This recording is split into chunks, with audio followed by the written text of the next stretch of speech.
Pour parler de Jean-Jacques, je vais utiliser le mot « une voix », du métissage, un caribéen et un homme de cœur.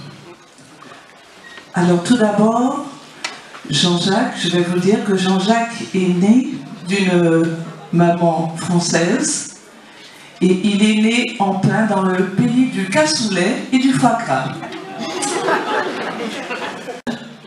À la suite de la mort du papa de Jean-Jacques, il est parti à la Guadeloupe. Il avait 6-7 ans.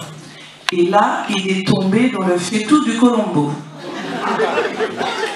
Alors là, le Colombo, avec son beau-père, qui est un Indien du Moule, et là, il a vraiment grandi heureux, comme il le pouvait, parmi les 5 frères et sœurs. Donc, à la suite du moule, il est passé, alors là, dans le fétou du crabe, mon allo. Vous voyez, Émile, tout à l'heure, disait qu'elle est dans son panier, mais dans le panier de Jean-Jacques, il y a beaucoup de nourriture. Donc, après les études brillantes, je dirais, au lycée Carnot, il est parti à la Martinique. Et là, le tinel en mori, je ne vous dis pas. Et ça, c'est son plat préféré. Le tinel en mori, il en a mangé tellement que quand on nous croise, on nous dit « Ah ben oui, il est martiniquais ». Moi, je dis « Mais non, il est guadeloupéen ». « Oh, si, il est martiniquais ». Bon, d'accord. Après, là, il est reparti donc dans l'Hexagone, après avoir fait une brillante carrière de journaliste à la Martinique, dans l'Hexagone, et là, donc il a aussi fait quelques voyages. Et là, il est devenu haïtien, le plus grand haïtien de Paris, c'est lui. Après sa rencontre avec Chavez, il est devenu vénézuélien. Et là, il a commencé à écrire sur Chavez. À la suite de cela, il a été aussi aux États-Unis. Et on est passé par, je vous saute les étapes, jusqu'à l'élection d'Obama. Et le jour de l'élection d'Obama, c'est là que j'ai connu Jean-Jacques. Et donc, ceci lui a... Voilà, nous avons beaucoup canné depuis. Et donc, ce qu'il y a de particulier, c'est que là, à la fin de la mandature, je lui dis, ben voilà, mais toi, tu vas encore, on ne va pas respecter la Constitution américaine, tu as droit à d'autres mandatures. Donc, nous venons de fêter donc, la réélection. Et donc, voilà, c'est pour cela que je vous dis, Jean-Jacques, c'est un grand voyageur et il est vraiment, à travers sa voix que vous entendez sur les ondes, il reste quelqu'un vraiment d'hyper sensible, hyper généreux. La voix aussi qui peut pousser des coups de gueule. Alors, quelquefois, je lui dis, mais qu'est-ce que t'attends ? Et après, quand il démarre, je ne peux plus l'arrêter. Alors, la voix, cette voix que j'ai entendue un jour à la radio, et j'ai dit, je veux rencontrer cet homme. J'ai dit, je veux rencontrer cet homme. Alors, ma collègue me dit, écoute, tu l'écoutes le matin. Je dis, oui, je veux le rencontrer. Et j'ai cherché à le rencontrer, et c'était le jour de l'élection d'Obama. Et là, je n'ai pas honte de le dire, j'ai laissé une famille, 30 ans de mariage, 3 enfants, et j'ai suivi Jean-Jacques. Voilà. Donc, cet homme qui est vraiment extraordinaire, humain, délicat, et qui peut pleurer lorsqu'il me lit un édito. Et le jour qu'il a fait l'édito sur Gérard Lavigny, Il m'a dit, je connaissais cet homme, il m'a lu l'édito et il a éclaté en sanglots. Et là, je me suis dit, ouais, là, j'ai fait le bon choix. Alors voilà, c'est tout ce que j'avais à vous dire de Jean-Jacques. Le reste, c'est son histoire, notre histoire. Mais je n'ai pas honte de dire ce que j'éprouve. On a parlé d'amour, on a parlé de beaucoup de choses tout à l'heure. Sa voix, je me réveille, je me couche avec tous les matins et je me réveille avec cette voix tous les matins. Je me couche tous les soirs et je me réveille avec la voix tous les matins. Voilà, merci pour vous. On attendait un je t'aime. On attendait un je t'aime. Oh, ben ça c'est ma voix, c'est le je t'aime. Celui de Claudine, d'ailleurs, d'abord, qui a été pour moi une grande surprise, mais parce que je ne m'attendais pas à ce qu'elle prenne la parole aujourd'hui. Et comme elle a dit, bon, c'est notre histoire, et bien aujourd'hui tout le monde la connaît, c'est très bien ainsi. Miguel, j'ai travaillé avec toi pendant un certain nombre d'années sur un magazine que nous aurions pu porter encore plus loin si un de nos financiers ne nous avait pas fait défaut. Je me souviens comme si c'était hier, un financier de l'Hexagone, propriétaire de plusieurs journaux, nous avait fait confiance. Et pendant des années, nous avons fait un magazine haut en couleur qui a apporté beaucoup à notre communauté. Et lorsque un confrère nous a présenté, lorsque ce propriétaire a décidé de se séparer du journal parce qu'il avait des difficultés avec son groupe de presse, nous avons trouvé un compatriote antillais qui nous a dit « mais on reprend ». Et c'est en toute confiance que Pascal, à l'époque, Pascal Jouzehomme, a repris, a vendu ce journal qui a sorti un numéro, Et je m'en souviendrai toujours, c'était cette couverture noire où nous parlions de la catastrophe sur le territoire vénézuélien de cet avion qui ramenait 150 Martiniquais depuis Panama.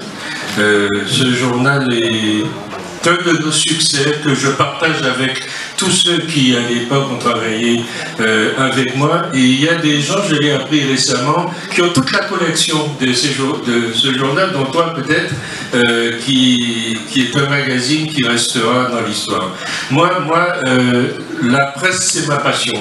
Alors on me dit, c'est mon écrivain. Non, je ne suis pas écrivain, je suis un essayiste qui, sur certains sujets, eh bien, n'hésite pas à prendre la plume et dire un peu ce que je pense. Mais ma vie, c'est la presse. Et ça depuis le lycée Carnot, où j'ai dirigé à l'époque le journal La Flamme. Ceux qui ont fait le lycée Carnot doivent sûrement s'en souvenir.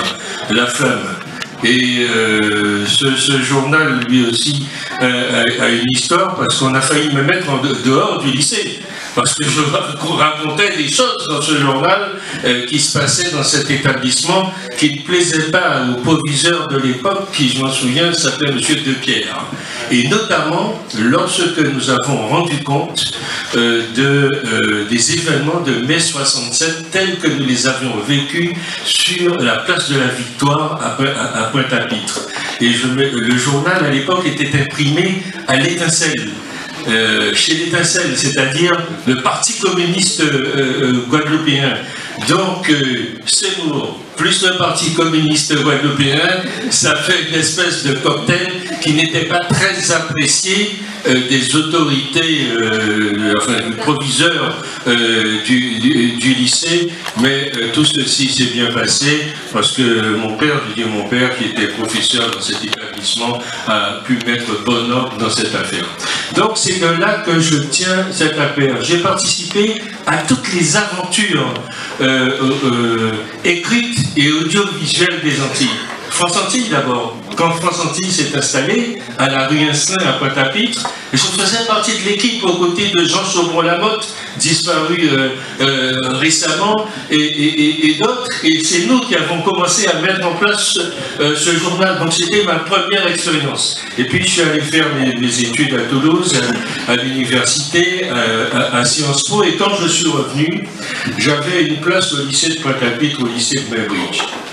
Et aux grandes dames de mes parents, j'ai décidé de ne pas aller enseigner et de partir dans l'aventure de la presse. Mes parents l'ont très mal pris, mais je suis parti à la Martinique où j'ai commencé, où j'ai véritablement entamé cette carrière avec Radio Jumbo, France Antilles d'abord, ensuite Radio Jumbo qui est arrivé, et c'est là que j'ai fait connaissance avec les premières îles de la Caraïbe, parce qu'à l'époque, les émetteurs n'étaient pas sur le territoire, mais ils étaient à l'extérieur, les rédactions étaient à l'extérieur, donc j'ai connu Sainte-Lucie.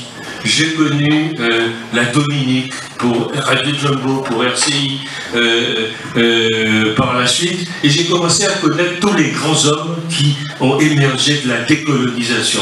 J'ai connu John Compton, très bien, je l'ai connu lorsqu'il était Premier ministre, et quand il est parti, et quand il est revenu à 80 ans, c'était quelque chose d'absolument extraordinaire. Donc j'ai connu la vie de ces hommes, j'ai connu Mrs. Charles, j'ai connu tous ces grands hommes qui, au moment où la Grande-Bretagne décolonisait cette région, ont véritablement permis, moi, d'épouser aussi cette région, et c'est pour ça qu'on dit que je suis véritablement un Caribéen. Et je crois en cette Caraïbe. Et cette Caraïbe, cette croyance, et là je vais terminer par là, parce que j'ai appris il y a 2 jours que le Sénat avait enfin voté le texte que j'avais suggéré il y a quelques années à Serge Letchimy en lui disant mais il y a un espace à investir qui est la Caraïbe. Le Sénat, à l'unanimité, vient de voter ce texte qui va nous permettre d'avoir des ambassadeurs, des conseillers commerciaux qui émanent même de notre peuple, et cela est véritablement important parce que Paris ne peut pas parler pour nous avec des Barbadiens, des Trinidadiens ou des Haïtiens, mais nous devons parler nous-mêmes avec nos frères, ce que nous avait refusé à l'époque.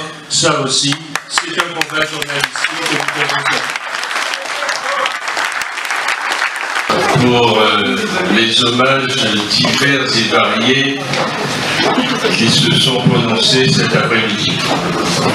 Je suis très ému et je pense que je n'oublierai pas cette journée parce que les amis et tous, vous avez porté témoignage de l'affection que vous me portez. Et je suis très sensible. Mais c'est pour moi un encouragement à continuer sur le sentier. C'est ça qui est important. Continuer sur le sentier et continuer l'œuvre qui n'est jamais terminée, finalement. Et c'est ce à quoi je vais me porter dans les jours, les semaines et les mois qui viennent. La deuxième chose que je voudrais dire, c'est que j'ai noté une chose qui me tient beaucoup à cœur. C'est que nous avons eu 35 auteurs, c'est ici cet après-midi, qui ont beaucoup parlé de la Caraïbe. Et ça veut dire que l'idée caribéenne fait son chemin. Et cela est quelque chose d'extrêmement important. Il y a des années, personne n'en parlait.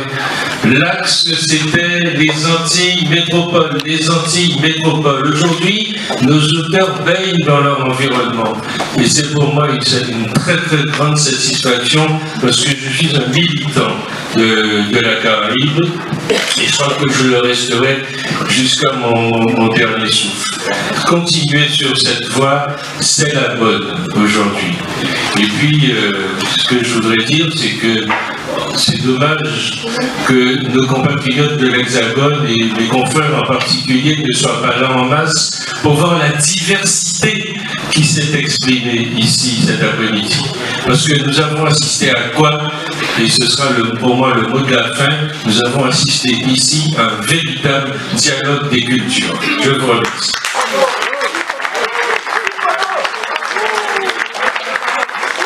Merci pour tout ce que vous continuez à faire pour nous.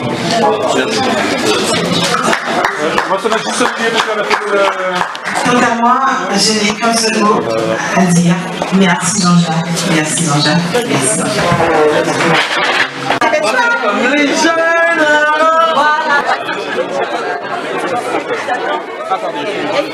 C'est un hommage un peu fondamental, comme a dit l'écrivain Susan Dracius. C'est quelque chose auquel je ne m'attendais pas, parce que tous les témoignages sur ma personne convergeaient de manière très positive. Donc tu as été l'invité d'honneur. Donc j'étais l'invité d'honneur de cette 13e édition, alors que d'habitude j'ai l'habitude de venir animer et de présenter les auteurs. Donc j'ai été vraiment très sensible à cela et je crois que c'est pour moi un encouragement.